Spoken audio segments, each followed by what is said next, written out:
Mesdames, Messieurs, alors tout d'abord, je veux vous souhaiter la bienvenue au siège de l'Université d'Aix-Marseille pour ce congrès national organisé par le réseau français des villes santé de l'Organisation mondiale de la santé. Juste un mot, vous êtes ici, au cœur de Marseille, au cœur de la métropole, et au sein de la plus grande université du monde francophone. Et donc, je suis ravi de vous accueillir, ainsi que nos 78 000 étudiants, 8 000 personnels qui représentent cette université. Permettez-moi de saluer en premier lieu Sir Michael Marmot, professeur à l'université du Collège de Londres, qui nous fait l'honneur et l'amitié de sa présence aujourd'hui pour ce congrès. Thank you very much. Je veux également remercier le réseau français des villes santé de l'OMS pour avoir choisi Aix-Marseille Université pour accueillir ce congrès. Madame la Présidente, vous avez fait, permettez-moi de vous le dire, un très bon choix. Un très bon choix parce que vous êtes ici, je le disais précédemment, au sein de la plus grande université francophone. Un très bon choix parce que vous êtes ici au sein d'une université dite de recherche intensive, de rang mondial, aux portes du top 100 des universités mondiales au célèbre classement de Shanghai, labellisée université d'excellence et qui est très fortement impliquée dans le domaine des sciences du vivant. Un très bon choix parce que vous êtes ici au sein d'une université ancrée sur son territoire et résolument engagée aux côtés des acteurs socio-économiques à relever les défis de demain en jouant un rôle moteur dans le développement du territoire. Et c'est justement toute l'ambition de ce congrès et plus globalement de l'action de votre réseau, Madame la Présidente, que d'œuvrer à développer des politiques favorables à la santé et à la vie urbaine également. Et dans votre action, l'université, en tant qu'acteur de la connaissance, joue un rôle essentiel.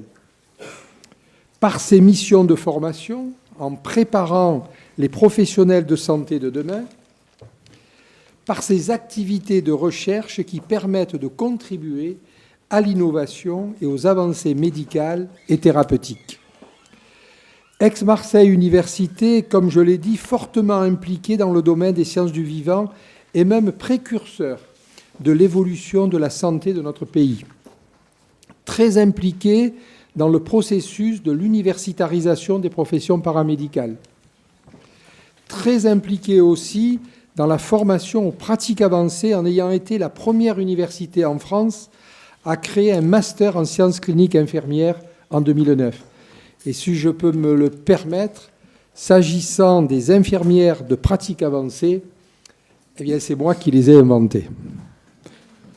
Enfin, inventées pour le bien-être de nos concitoyens. Très impliquée dans l'éducation des patients en créant l'Université des patients en 2013. Et notre université est aujourd'hui la seule université en France à disposer d'une faculté des sciences médicales et paramédicales qui compte l'école de médecine, l'école de maïeutique, mais aussi l'école des sciences infirmières et l'école des sciences de la réadaptation. L'enjeu de cette faculté est de développer une approche transversale des professions de santé, à la fois dans l'enseignement, dans la recherche et dans le soin. Autre point où notre université fait figure d'exception, c'est le parti pris de l'interdisciplinarité. Notre université a structuré sa politique scientifique autour de 5 grands pôles de recherche interdisciplinaires et intersectoriels afin d'encourager les synergies, à la fois entre les disciplines académiques, mais aussi avec le monde socio-économique, pour apporter des éléments de réponse aux grands enjeux de société. Pour faire écho à votre colloque qui aborde 2 enjeux majeurs, la santé et la qualité de vie urbaine, toutes ces problématiques sont au confluent de questions sociales, environnementales, sanitaires, juridiques et doivent être étudiées d'une manière transverse. Ainsi, soyez certains que notre université est à vos côtés pour vous accompagner. Je tiens à vous souhaiter un bon travail, tout d'abord. Et puis, pour ceux qui ne sont pas de notre ville, de notre région, prenez un peu de temps pour visiter cette merveilleuse ville. Vous voyez, comme c'est le cas 365 jours sur 365, il fait beau à Marseille. Bon congrès et merci encore une fois de votre présence. Merci. Je suis très heureuse de présider le réseau des villes santé au nom de la ville de Rennes. Et c'est bien une présidence qui est assumée au nom d'une ville et qui est partagée entre l'élu et le technicien dans une continuité. Et pour nous, c'est une des grandes forces du réseau. Et donc, je vous salue, mesdames et messieurs les élus nationaux et locaux, et mesdames et messieurs les techniciens, parce que nous considérons au réseau Ville Santé qu'il faut les deux pour faire marcher une ville, qu'il faut les deux pour agir, et qu'il faut nous former ensemble, parce que c'est dans ces échanges que nous allons grandir. Dans ces échanges collectifs, et effectivement, nous sommes ravis d'être à Marseille, mais c'est un choix collectif et certainement pas le mien seul, c'est un choix longuement discuté. Et nous sommes ravis de voir qu'il fait aussi beau à Marseille qu'à Rennes. Je ne vois pas pourquoi vous riez. Nous sommes ravis aussi d'être à l'université parce que ça fait vraiment partie de l'engagement des villes santé de l'OMS de faire le lien entre la recherche et la décision.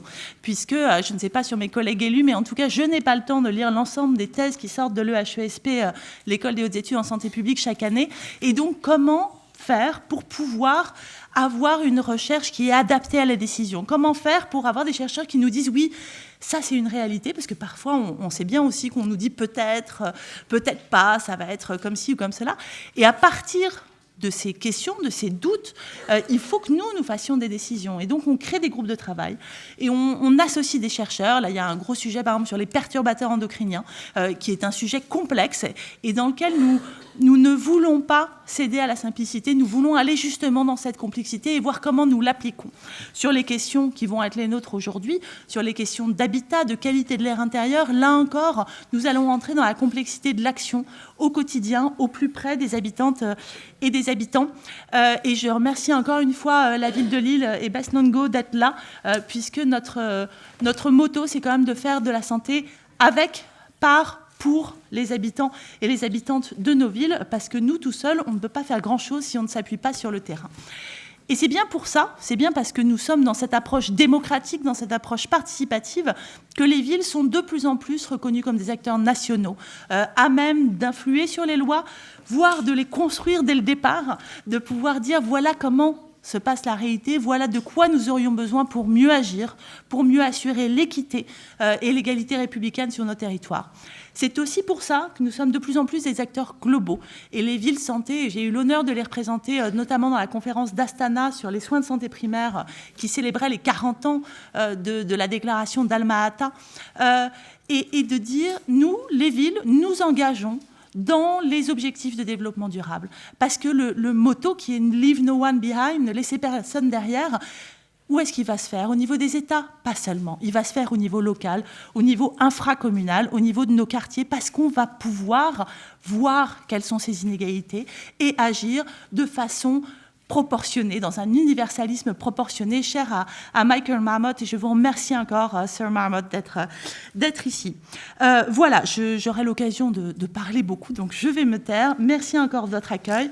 Merci à la ville de Marseille, et je laisse la parole à Madame la directrice territoriale de l'Agence régionale de santé, parce que ce sont nos partenaires évidemment privilégiés dans toutes nos actions locales.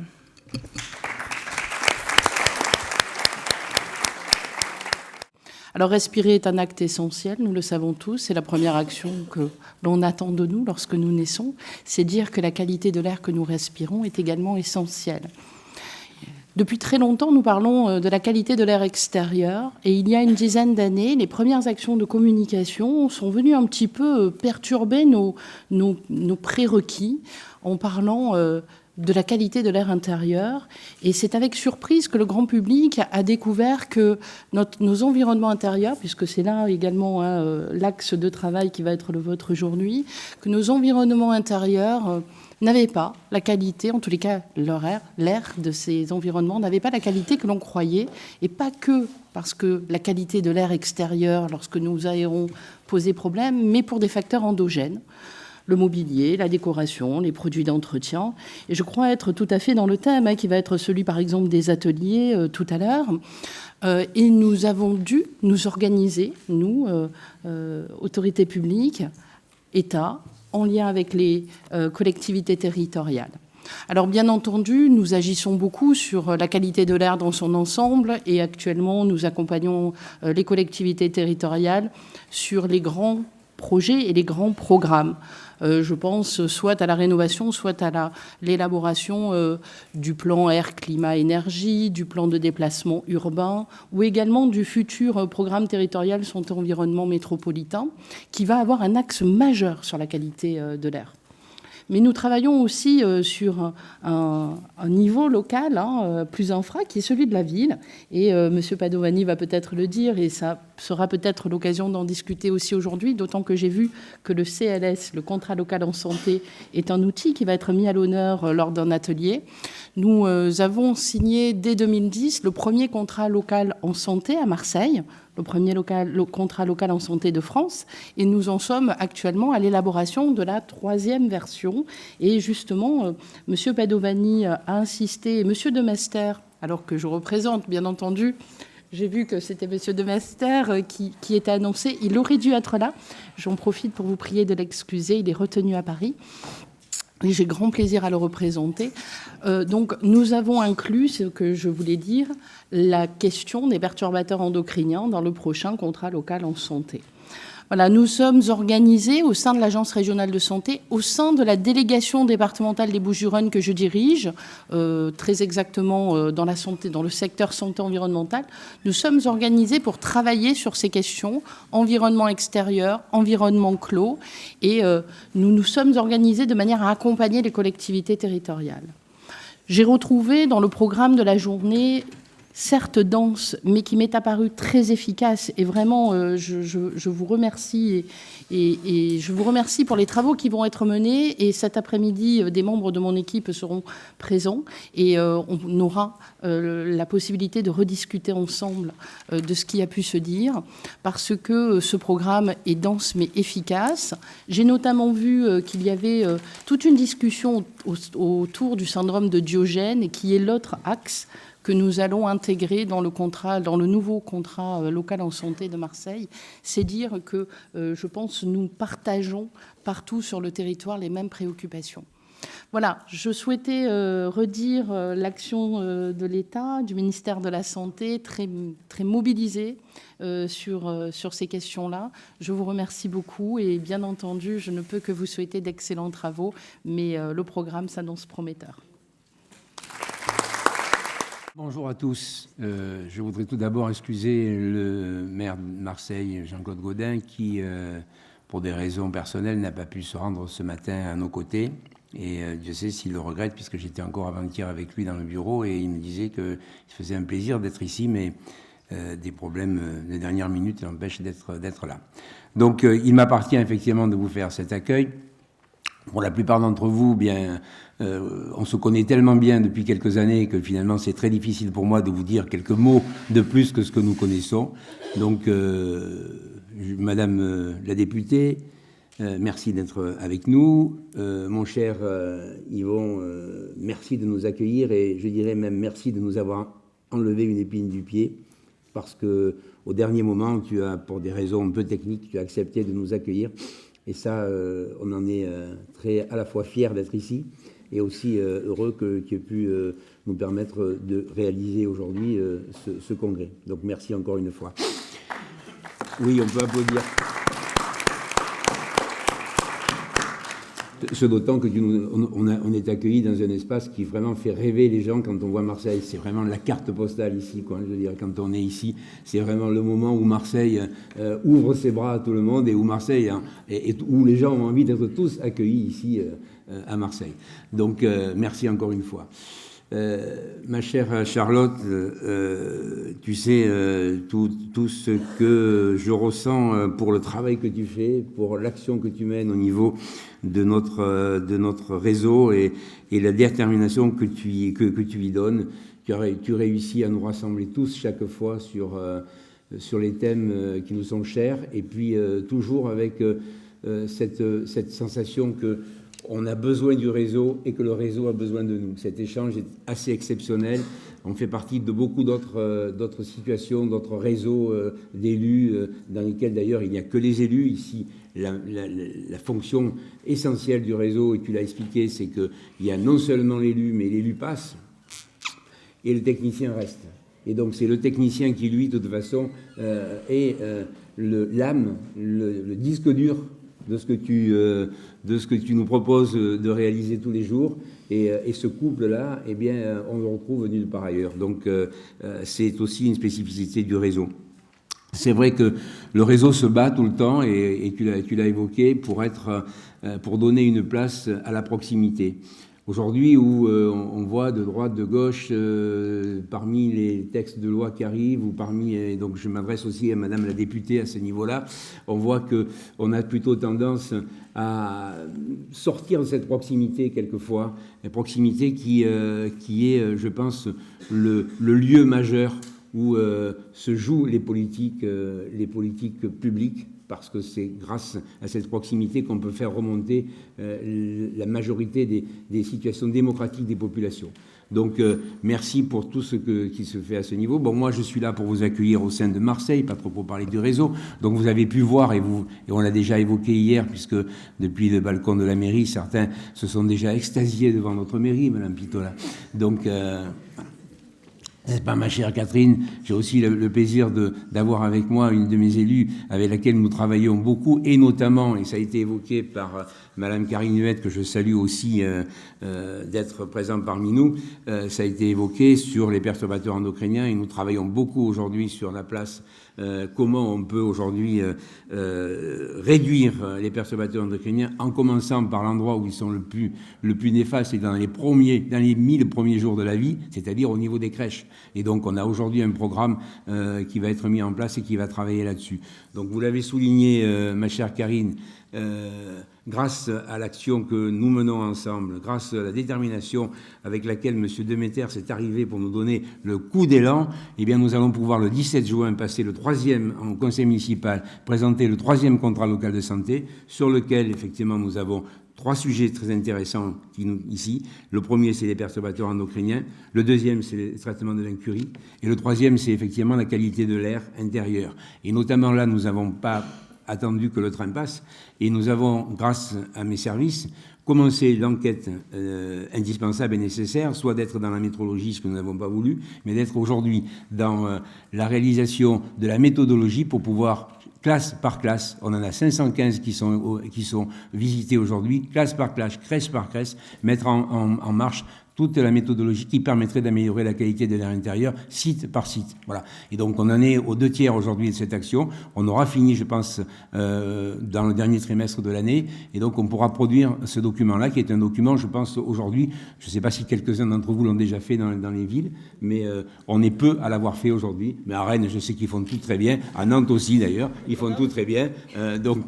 Et à Strasbourg aussi, puisque je salue Alexandre, qui me booste aujourd'hui sur le sport santé sur ordonnance, qui nous booste tous sur ce sport santé sur ordonnance.